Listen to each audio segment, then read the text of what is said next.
it is Friday night, 10:30, swish.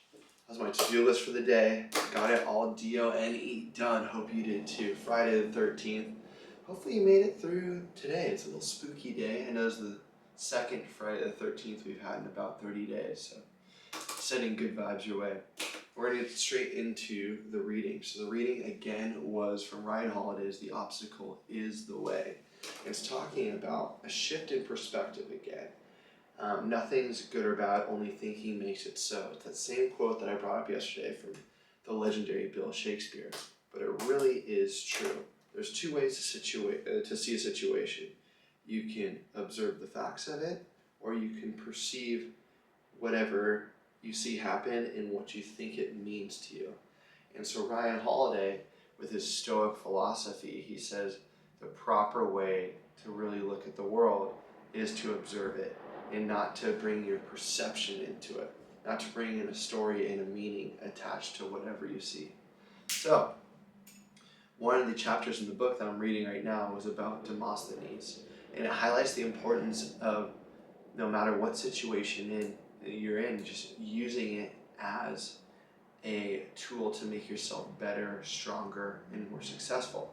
So Demosthenes in ancient Athens, he comes from a wealthy family, and his parents die early, and they leave him a big inheritance. Unfortunately, he has two guardians who squander all of his money, and they take all the money that he was supposed to use for his tutoring, his education, and they completely use it for themselves and not for him.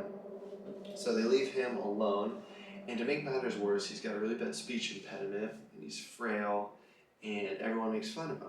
So he literally goes underground, shaves half his head so he's not tempted to distract himself with going out and socializing, and he begins teaching himself how to be a speaker. So he starts making these speeches, and then he gives them to himself in the mirror by putting rocks and pebbles in his mouth and trying to deliver these speeches while he has his mouth full of these things. So, after he creates the skill for himself, he takes his guardians to court and he wins whatever is left of his inheritance. And so, from this whole situation, I'm learning that, look, he wouldn't have even gotten this skill set if life had been perfect. Because he grew up in such a bad, seemingly bad situation, it gave rise to him creating this skill set out of thin air because he needed to. So, in what way can I use this in my life? Well, I've had surgery on both my femurs. I'm not supposed to be able to run or jump ever again. Well, I use that predicament, I use that bad situation, that seemingly bad situation, to really study biomechanics and to figure out different ways to absorb and manage and give force, whether it be physically, psychologically, emotionally. How can I absorb the pressures and stresses of the environment and use them to spur me forward? So, in terms of spurring myself forward, the two workouts I did today were one, walking on the beach, doing a whole gratitude walk, thanking God and the universe just for all these gifts I've been given, and really not taking any moment for granted. Just saying, hey, I know I'm so lucky to be here. I know I'm so lucky to be here on this beach, main beach in Laguna. It's one of the best beaches in the world. I live right here, so I'm so, so grateful. I work hard. I'm very, very grateful to have this opportunity. Second workout of the day after a bunch of clients. Thank you guys again. Everyone was very, very sharp today. Everyone was on the money. So you guys made my job very, very easy.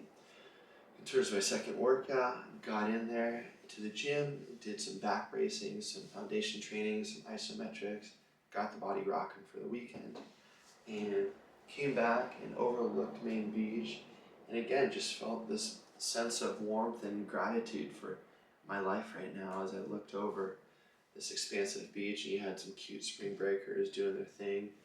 It was just, had a good moment there. So, what else we got? Oh, okay. So, subscriber, I'm not sure how you pronounce your name. Please let me know via comments how you pronounce your name. It's like Cheetahs Lee. But thank you so much for asking about accountability coaching. I do that. I don't really advertise it, but I do 3-month programs for that. So it comes out to one onboarding call for about an hour, and then every single week for 12 weeks, I do a 30 to 45-minute coaching call. So if you want more information about that, please just say, yeah, D, let me know, give me a link, blah, blah, blah. In fact, let's see. Really fast, I want to show you. Doors open because it is dark, or it's because it's warm, but I hope you can hear the waves. There it is. Alright, let's lock this one up. I really wanted you to be able to see and hear the waves, but it's just a little bit dark right now. Anyway, just like Demosthenes, I practice in front of a mirror. I practice speaking, I practice playing instruments, I practice singing, shaping my embouchure, which is just a French term for the way you shape your mouth and allow sound to project from it. So hopefully you can see me right here. But in terms of the accountability coaching, yes, please let me know if you want any help with that. I'd be more than happy to help you get on track towards transforming your life and staying on track towards your own goals. It really is a huge difference maker when you have somebody who you know you have to talk to every single week, who keeps you on track and sharp and accountable towards your goals. Everyone else, thanks so much for watching. Thank you guys for being a part of this journey, and I will see you tomorrow. It's Weekend Mode.